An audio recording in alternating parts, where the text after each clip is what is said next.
How's it going, everyone? And I was going to record a video for a while now, having another meltdown on the state of the PlayStation Store, but you know what?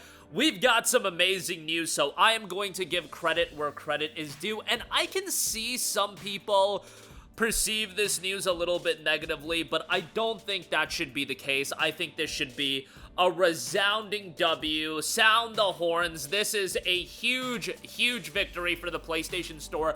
As shovelware publisher, The Games DE, whatever you want to say, they have been pulled from the PlayStation Store. All of their games have been pulled from the PlayStation Store, and guess what? They were the 4th largest publisher of games on the PlayStation Store, and if I'm reading this right, they had 1,194 games published on the PlayStation Store.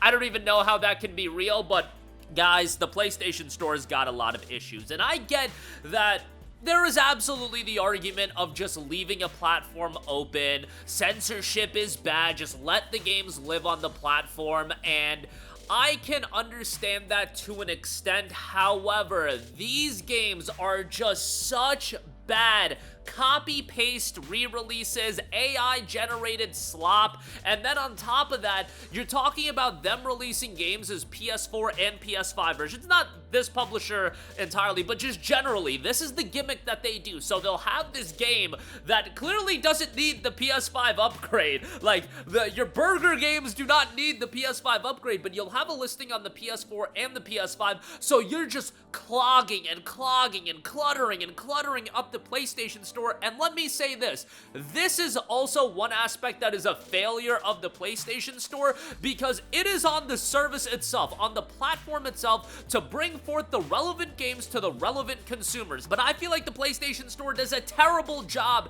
in doing that, and as somebody that regularly goes through these sales every time, the videos on this channel that I hate to do the most are the under $2 videos and the under $3 videos, because that is the territory that, you know, you put the filter on, let's look at the games under $2, or let's look at the games at this price range, and that's where you'll see all of the slop come in. And there are real games that are at the $1.99 price point that deserve promotion. However, for some reason, the PlayStation Store, and this is absolutely a failure on the PlayStation Store's fault, they haven't pushed behind a lot of those other games that are perceived to be slop. Let's actually pull up the under $1.99 category. I always like to go to full games, game bundles, and premium editions, and you'll see that there are some real relevant games on there. But then you've also got Game and Console Supermarket Business Simulator. Like, does that need 2 listings for the PS4 and PS5 version?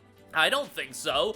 Do we need all of these other games? Hidden Cat Outlaws, I'm sorry if I, crap on a game that actually has a lot of love and care put into it, but you're talking about those games are being positioned ahead of games like Slain Back from Hell, which is like a legit game. That's like a legit game that deserves its promotion, or Air Memories of Old. Again, that's a legit game at the under $2 category, but for some reason, they're buried behind a lot of these games that, let's be honest, they are a little bit lazier of a release. Let's actually go to Game and Console Supermarket Business Simulator. Let's click on that. It's got a 2.83 rating on the PlayStation Store. But you've got so many games under this price threshold that are just, copy-paste, and not even copy-paste, but you can tell that these games are just there to clutter the PlayStation Store. And looking at the under $2 threshold right now, I don't know if it's a case of a lot of the games that were from that aforementioned publisher that did have all of their games pulled, if that has cleaned out the market quite a lot. But there's a lot of things the PlayStation Store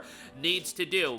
It would be one thing, like Steam has a lot of slop on it as well. However, if you actually look at it, and I've looked through it quite a lot of the slop that ends up on the PlayStation Store isn't available on Steam. It's only available on the PlayStation Store. So I'm not going to say Steam has amazing curation as far as what games are allowed, but Steam also gets the relevant games most of the times to the relevant consumer, and I would say as a storefront is a far superior storefront than the PlayStation Store is. The navigation on the PlayStation Store is an atrocity, and people get mad at me for criticizing the PlayStation Store. Look, You can have criticism towards me about some of my opinions on games, about my opinions on the industry, live service games, etc., etc. We can talk all day about that. However, it is an objective reality. You cannot argue this, that the PlayStation Store has such room for improvement. It could get so much better, and it would behoove Sony to make it better, because ultimately, this is the storefront that's selling you the games. You can make more money. Look at what Steam's done on their storefront, and Steam's been around for a long time.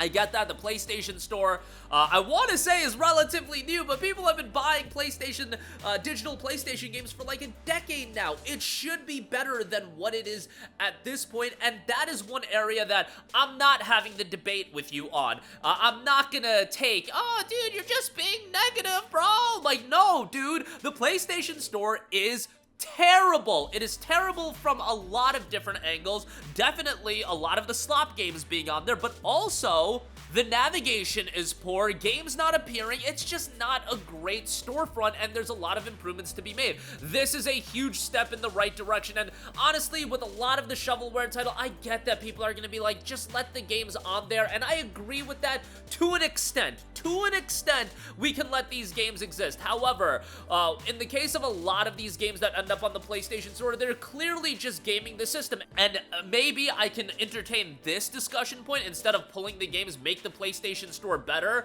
and get the relevant games promoted and get the relevant games to the relevant people. I can absolutely understand that, but you know what? If they're not gonna do that, then we gotta get rid of the slop. And even if they do that, how some of these games were being released, it was a little bit much. You got these PS4, PS5 versions for games that clearly don't need it just to take up 2 slots. I know what you're doing here, and you're talking to somebody that goes through the under $2 section all the time. And the most bewildering thing to me, and let me reiterate this, is the fact that you have real games that were passion projects and people poured hours and hundreds of thousands of hours into. They are real, compelling titles. They're buried beneath a lot of the re-release slop or the copy-paste PS4, PS5 versions of this game and that game, and then you've got real games that are buried in. Now, not to say there aren't like real games that also have PS4 and PS5 versions. That absolutely is the case, but the gimmick stands out a lot more when you have just clear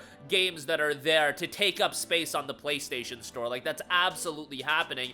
And you go into the under $2 section and you go to page 4 and you see a lot of that. Actually, I'm clicking some of these games and they're not taking me to the store page. I wonder if that's because those are the games that are pulled. But Medieval Supermarket Shop Simulator, should that be in the page ahead of Ken Follett's The Pillars of the Earth? Probably not. Should it be ahead of Foreclosed and games like this? Probably not.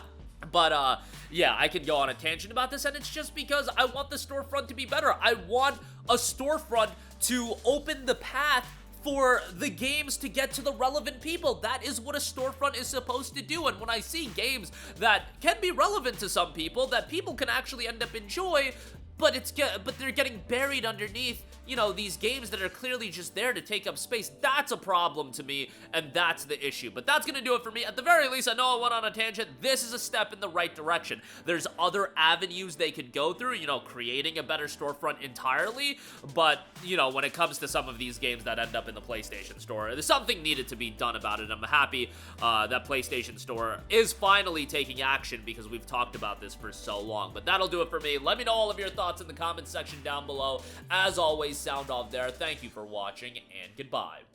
Hey guys, we hope you enjoyed the video, and if you did, make sure to hit the subscribe button, and if you're already subscribed, do us a favor and hit the bell icon. This way you'll be notified whenever we post a new video. That's the best way to keep up with all of our uploads, and we usually try to upload 2 videos a day. And with the bell icon hit, you'll be notified whenever we do upload a video. As always, thanks for watching.